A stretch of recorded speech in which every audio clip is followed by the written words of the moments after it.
مرحبا. بهالفيديو هاد بدي احكي عن حظوظ المنتخبات العربية الأربعة المشاركة في كأس العالم بعد نهاية الجولة الأولى من دور المجموعات. البداية مع المجموعة الأولى ومع المنتخب القطري، المنتخب المضيف، المنتخب اللي خسر في المباراة الافتتاحية أمام الإكوادور بطريقة غريبة جدا. خسر المباراة أمام الفريق اللي بيعتبروه الكثير هو الخصم الأسهل نسبيا في هذه المجموعة. المنتخب الإكوادور ليس بهذا المنتخب الكبير بالرغم من تأهله كثالثا في قارة أمريكا الجنوبية، إلا أنه هالشيء كان بسبب انطلاقته القوية في التصفيات، بعدين تذبذب بالمستوى وخسائر في آخر 10 مباريات وتعادلات. اللي ساعده هو تذبذب مستوى الآخرين وما في منافسة حقيقية. قدر يوصل منتخب الإكوادور للبطولة وهو ليس بأفضل حال.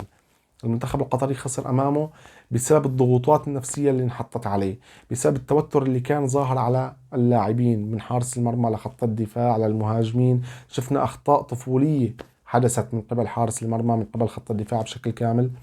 المنتخب القطري تفاجأ في المباراة الأولى أمام المنتخب الإكوادور أنه الإكوادور بلش يهاجم. كان المتوقع أنه الإكوادور ترمي الكرة لقطر وقطر اللي تهاجم والإكوادور تلعب على المرتدات، لكن اللي صار عكس هذا الشيء. تلقي هدف في البدايات تم إلغائه، ثم ضربة جزاء، ثم تعزيز في الهدف الثاني.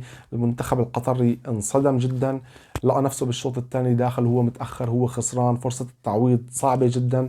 صح كان في تحسن بالشوط الثاني، بس التحسن كان سببه انه المنتخب الاكوادوري اراد يحافظ على النتيجة، رمى الكرة لمنتخب قطر وحاول يلعب على المرتدات، وفي النهاية خلصت نتيجة 2-0.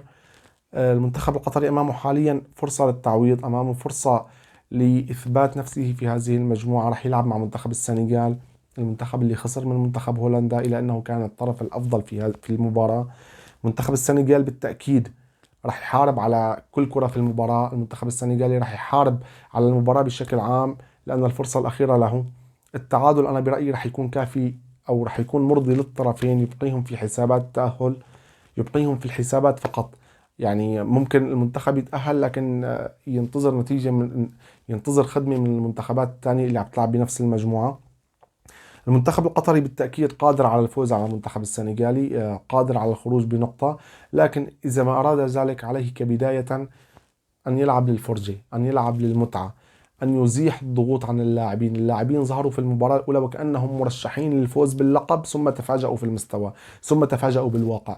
المنتخب القطري إذا بده يستمر في البطولة لازم يلعب كرة قدم بس، مو أكتر، مو مطلوب منه غير يلعب كرة قدم والنتائج بتجي لحالها. بنروح على المجموعة الثالثة اللي السعودية قدرت تعمل فيها مفاجأة كتير حلوة للبطولة بشكل عام، أثرت على منتخبات الصف الثاني والثالث في باقي المنتخبات، عملت لهم دفعة معنوية قوية. السعودية فازت على الأرجنتين، السعودية تغلبت على الأرجنتين بمفاجأة لم يتوقعها لا السعوديين ولا الأرجنتينيين ولا المشاهدين. السعودية رح تواجه حاليا منتخب بولندا. منتخب بولندا اللي تعادل في المباراة الأولى مع منتخب المكسيك. حاليا ترتيب السعودية أولا، بولندا والمكسيك ثانيا، الأرجنتين أخيرا. أنا بشوف أنه مباراة السعودية مع بولندا هي أصعب من مباراة الأرجنتين، ليس لأن بولندا أقوى من الأرجنتين، لا، على العكس تماما. السبب أنه السعودية دخلت مباراة الأرجنتين وهي غير مرشحة حتى للتعادل. الجميع كان شفنا تعليقات السوشيال ميديا، الجمهور كله متوقع نتيجة كارثية للأرجنتين. بلشت المباراة تسديدة لميسي أنقذها حارس السعودية بكل مهارة بالدقيقة الثانية، خلت السعودية في المباراة. بعدين اجت ضربة جزاء، تلقي لعب بشكل رهيب من المنتخب الأرجنتيني، أكثر من هدف تم إلغاء. يعني أنا بصراحة لما خلصت المباراة ما توقعت السعودية ترجع، توقعت إنه على الأقل إحنا بدنا نخسر 1-0، نخسر 1-0 كافية لحتى تضل ثقة اللاعبين بأنفسهم. لكن اللي صار إنه دخل منتخب السعودية في الشوط الثاني بطريقة مغايرة تماما. دخل خلال 10 دقائق غير اللعب كله، سجل هدف، عادل سجل هدف ثاني، استغل ارتباك أو صدمة لاعبين الأرجنتين، وبعدين حافظ على النتيجة وقدر يفوز وقدر يطلع منتصر. فوز السعودية على بولندا راح يحط السعودية في دور الثاني مباشرة. يعني قبل ما يستنى نتيجة ثانية قبل الجولة الثالثة، إن شاء الله احنا بنتمنى نشوف المنتخب السعودي في الدور الثاني بالفوز على المنتخب البولندي. المنتخب البولندي دائما هيك، دائما منتخب في التصفيات بيكون رائع، بيروح على كأس العالم بيطلع من دور المجموعات. يعني مباراة أمم المكسيك ما كانت المباراة السهلة، لكن صح ضربة جزاء لليفاندوسكي أضاع بكل غرابة.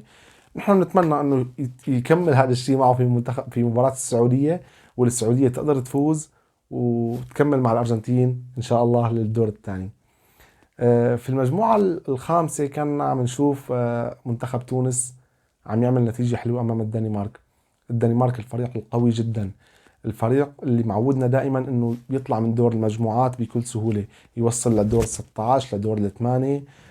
تونس لعبت بشكل جيد، تحفظ دفاعي، اغلاق لكل مرات اللعب، لكل زوايا الرؤية للاعبين كان المنتخب الارجنتيني، لا عفوا الدنماركي.